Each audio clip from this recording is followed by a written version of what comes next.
Hello guys! Hello Libra! Welcome Libra!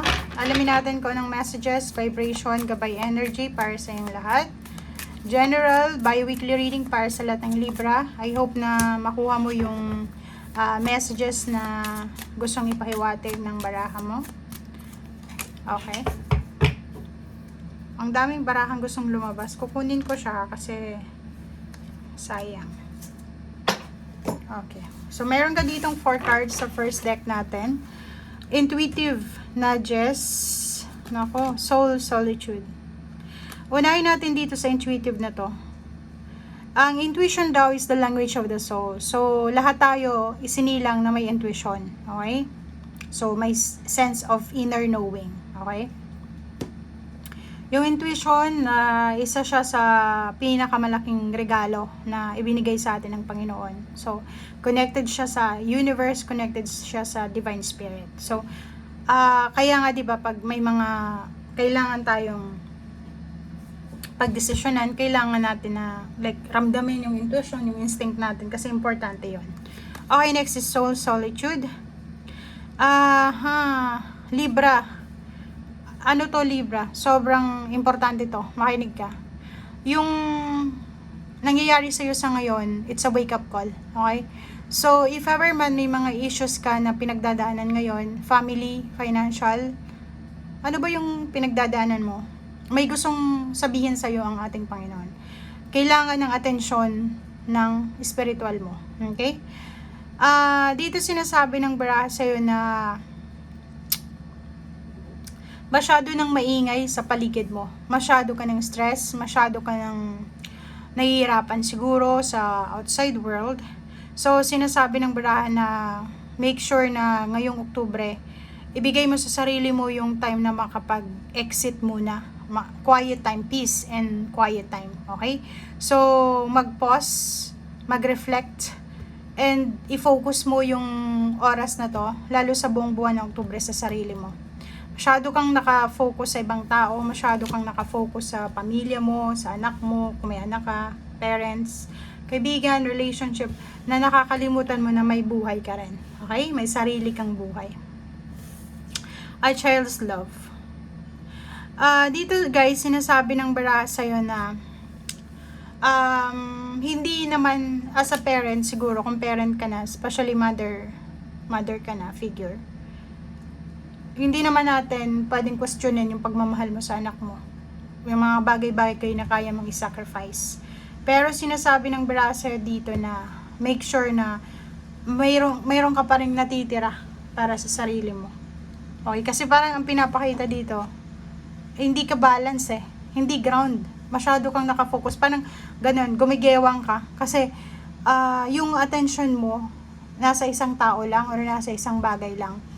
Medyo wala kang attention lalo na sa self mo, okay? Hanapin mo daw yung center mo, ground yourself, 'di ba? So, kung sobrang ingay na, sobrang gulo na sa paligid mo, hanapin mo yung peace of mind mo, okay? Same din to, soul solitude tsaka find your center. Sinasabi na kung masyado nang maingay, magulo, stressful na nagkaka-anxiety ka na, it's time na para i-check mo naman yung sarili mo, maging masaya ka, umiwas ka sa gulo, ganyan ganito. Kasi, alam mo ba, yung stress, sobrang hirap ng stress. Kasi stress, siya yung nagiging dahilan ng lahat ng sakit, siya yung dahilan ng lahat ng mga issues dito sa mundo. So, mabilis ma-stress yung tao ngayon. Bakit? Sa mga kinakain natin, sa gadgets, sa paligid natin eh. 'Di ba? Normally, dati, yung Filipino, ang signify siya na masayahin yung mga tao. Okay? Sa lahat ng Asian. Pero ngayon, hindi na masyadong masayahin yung Pinoy eh. 'Di ba? Dati, 'di ba, videoke dito, videoke doon. Ngayon, sobrang hectic na sa trabaho. Kailangan kumayod. Ang daming problema. So, dito sinasabi ng baraha na ibalik mo yung dating ikaw. Ibalik mo yung ngiti sa labi mo. Ibalik mo yung peace and harmony na meron ka dati. Okay?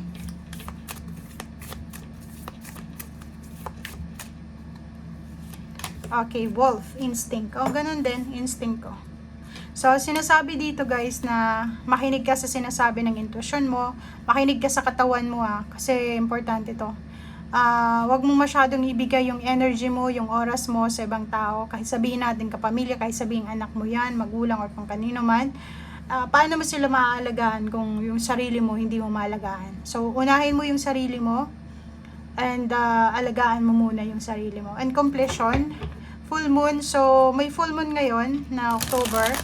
Sinasabi na may isang achievements, completion, fulfillment na pwedeng mangyari sa buhay mo. Kung ano man itong hinihintay mo ngayong Oktubre ay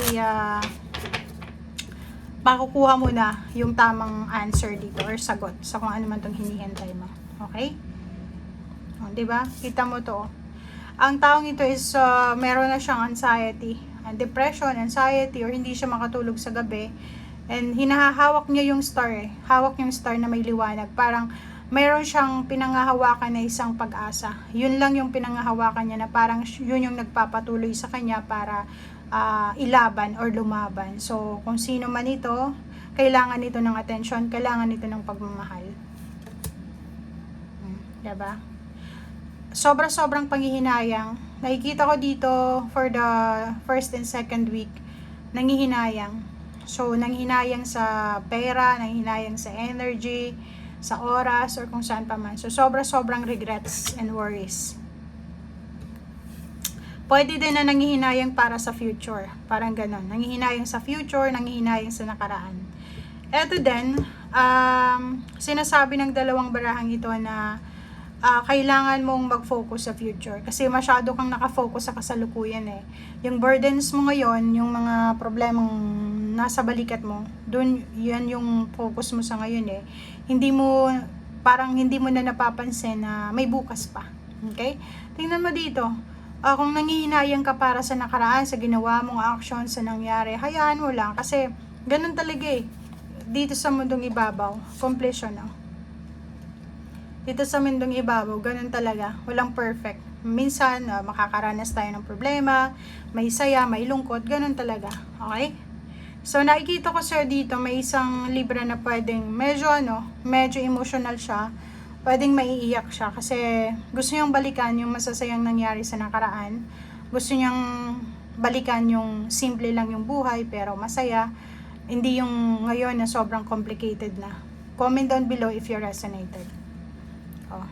Pero kung makikita mo dito, ang sabi sa'yo dito ng baraha guys, na kailangan mong mag-focus sa sarili mo. Diba? Take care of yourself. Health. Take care of your sleep, your food, every day. Diba? So, sinasabi sa'yo dito magpahinga. Yun yung pinaka-importante. Matulog ka ng maaga. Tamang oras, maaga. Kumain ng tama. Umiwas sa stress, umiwas sa negativity, and focus ka sa kung ano yung sa ngayon. Okay? So, etong dalawang to ay sobrang resonated sa 4 cards na yan, na parang sinasabi sa'yo na importante ka. Ikaw yung pinaka-importante kaysa kanino man dito sa mundo. Okay? Isipin mo, ikaw yung importante. Okay? Kung feeling mo parang feeling mo na-take for granted ka, siguro oras na para ikaw mag-focus ka dito sa sarili mo, and at the same time, yun, maging selfish ka naman paminsan-minsan. Okay? Self-love to Self-love. Okay? Thank you guys. Bye!